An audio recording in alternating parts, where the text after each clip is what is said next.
প্রেম মানে না জাতপাত কিংবা ধর্ম, এই বুলি উড়িয়ে দিয়ে এমন বহু হিন্দু মেয়ে লাভ জিহাদের শিকার হচ্ছে। শরীর ভোগ করে পেটে একটা সন্তান দেওয়াই এই জিহাদের মূল উদ্দেশ্য সফল হলেই ছেড়ে দিচ্ছে রাস্তায়।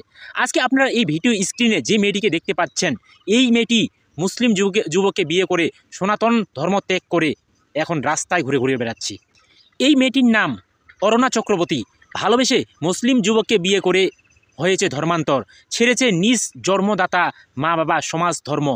এত ছাড়াছাড়ি কিংবা ত্যাগ করেও মিলেনি কিন্তু শান্তি।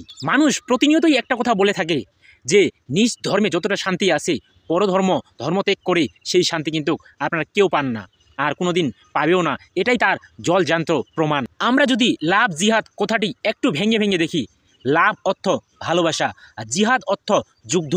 মুসলমান যারা ছেলে রয়েছে তারা কিন্তু এই লাভ জিহাদের যুদ্ধেই নেমে গেছে, এবং তারা নামার পরে আমাদের হিন্দু মেয়েদেরকে তাদের লোভ লালসা দেখিয়ে দেহভোগের কথা বলে তাদেরকে ধর্মান্তরিত করে তাদেরকে নষ্ট করে এভাবেই ছেড়ে দিচ্ছে। আমাদের হিন্দু সমাজের মেয়েগুলা কবে এটা বুঝতে শিখবে? কবে এদের থেকে এই ভিডিওগুলো দেখে কবে এরা শিক্ষা নেবে? মুসলমানেরা ভালো করেই জানে যে একটা হিন্দু সম্প্রদায়কে বা গোষ্ঠীকে নষ্ট করে দিতে হলে তাদের মেয়েদেরকে নষ্ট করা এবং পায়ের তলার মাটি কেড়ে নিলেই সেই গোষ্ঠী বা সম্প্রদায় বা জাতি নষ্ট হয়ে যাবে।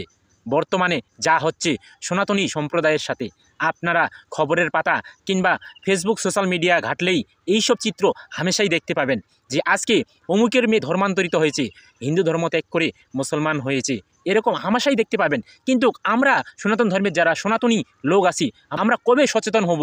কবে এদের থেকে রক্ষার জন্য মেয়েদেরকে সুরক্ষা দিতে পারবো? আজকে ওর মেয়ে হয়েছে, কালকে আরেকজনের মেয়ে হবে। এভাবেই যদি চলতে থাকে তাহলে আমাদের হিন্দু সম্প্রদায়টা কোথায় গিয়ে দাঁড়াবে? একটিবার চিন্তা করে দেখেছেন?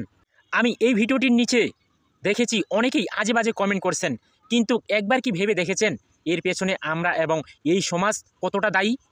তাই আজে বাজে মন্তব্য না করে আসুন তাদের পাশে দাঁড়াই এবং তাদের জীবনগুলো অন্যদের উদাহরণ হিসেবে দেখিয়ে দিই। তো আজকের মতো এই ভিডিওটি এ পর্যন্তই রাখতেছি। দেখা হবে আগামী কোনো অন্য ভিডিওতে।